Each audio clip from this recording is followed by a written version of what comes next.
who really won All-Star Weekend? Well, LeBron was one of the winners, Jenna.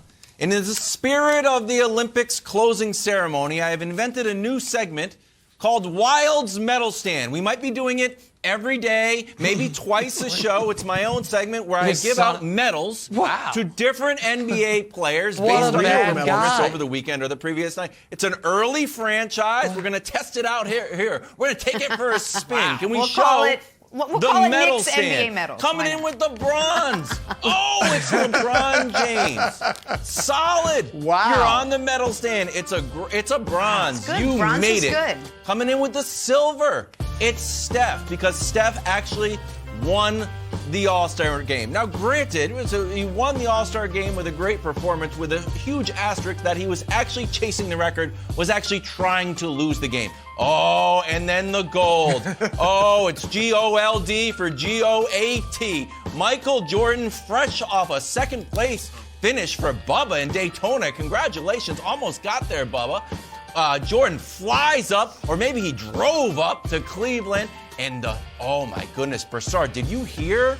He almost tore the house down after eliminating the Cavs 5 times. Cleveland said, you know what? When we see greatness, we get on our feet and we applaud. Has the biggest cheers of the entire All-Star weekend. Now, granted, Jenna, LeBron did deliver Cleveland their first championship in 52 years, but what about the shot over Greg Elo? Oh, that was a moment. That was a moment that Cavs fans will remember right there in their hearts. So to me, Nick, Jordan won the weekend.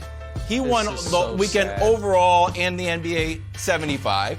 Steph won the game itself. Jordan came in third, and I thought Jenna had a nice, you meant LeBron savvy came in third. turn of a phrase. Savvy turn of a phrase when she said, Steph stole the show. I thought that was very smart. Who did she steal it from? This was supposed to be LeBron's weekend.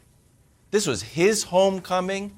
The Lakers are struggling, so I thought this was going to be his time to show out and remind everybody, the NBA world. And all he did was hit the game winner. 74 of the greatest players are there, and he won it. I like a target score, don't get me wrong. Ooh, I like a target score. You can win it and not have any pressure. So I know LeBron will really thrive in those moments. So I'm still going Jordan, Steph, LeBron. Third place. Great job. There you go. Yeah. Okay, so listen, the winners of the weekend were obviously a couple of kids from Akron. I'll start with Steph quickly, because an underrated story for this NBA season the rest of the way, this could be Steph's year.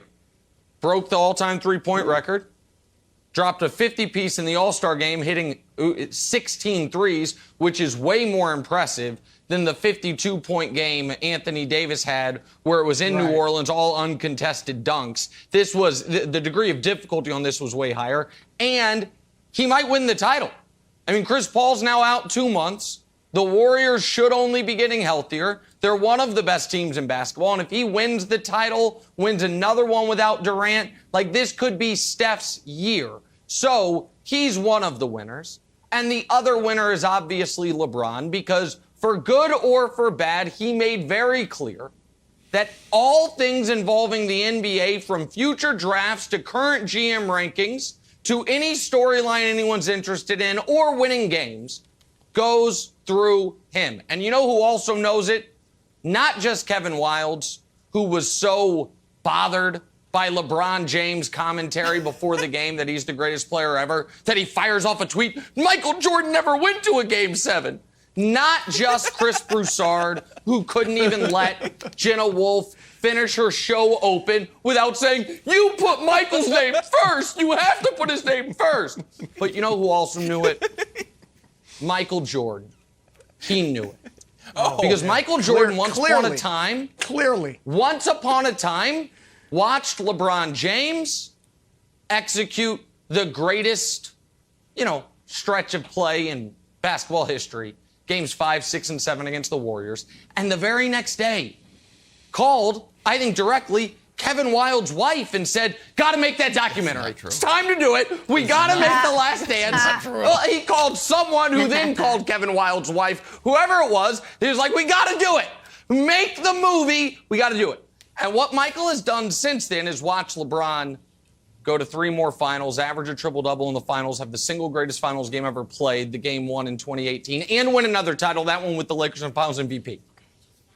And so Michael, while Broussard and Wilds might not be, Michael is a smart man and is resigned to the fact that, yeah, this was probably my last major NBA moment where I'm recognized as the GOAT.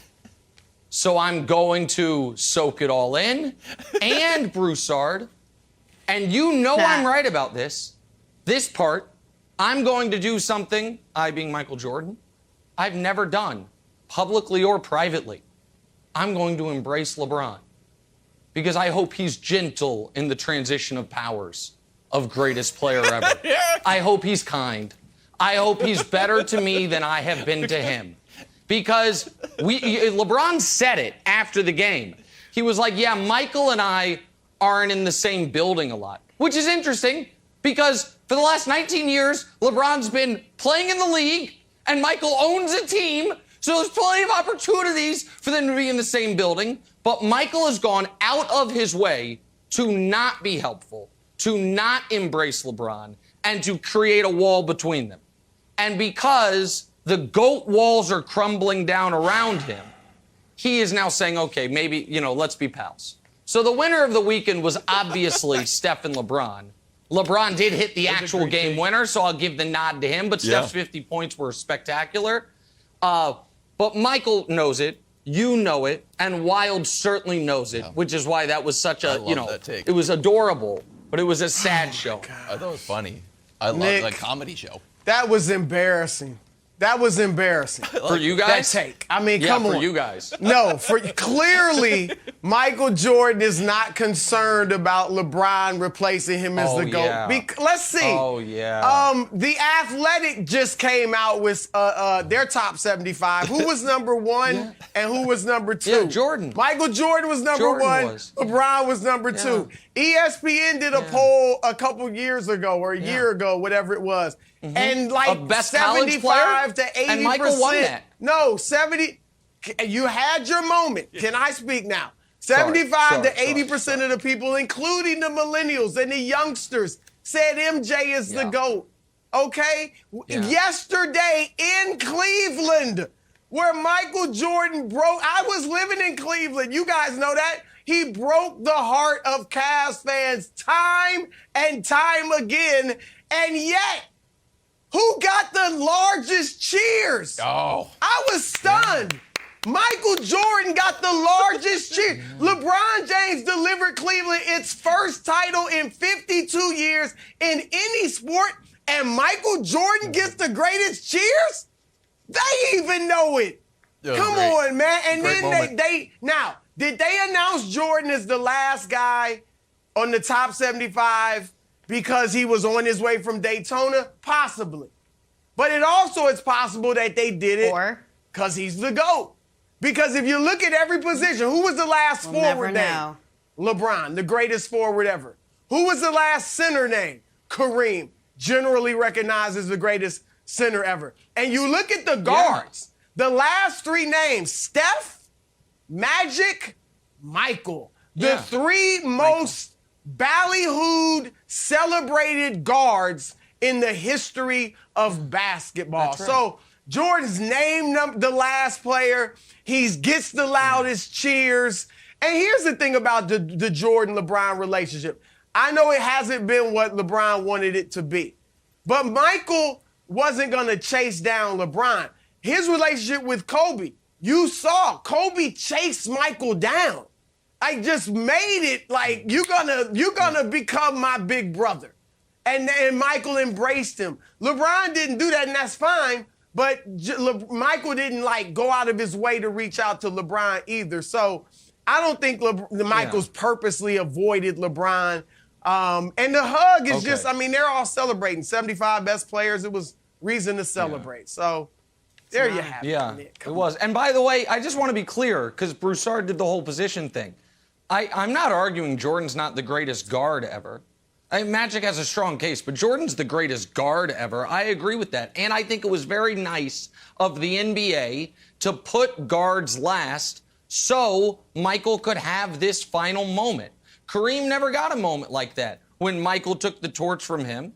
And now Michael got his one last time where I get to be the GOAT in the eyes of many before our kids look at this as, you guys argued about this? You guys really argued that the bigger, stronger, faster, better longevity, better at everything guy wasn't the best player? Okay, yeah, sure.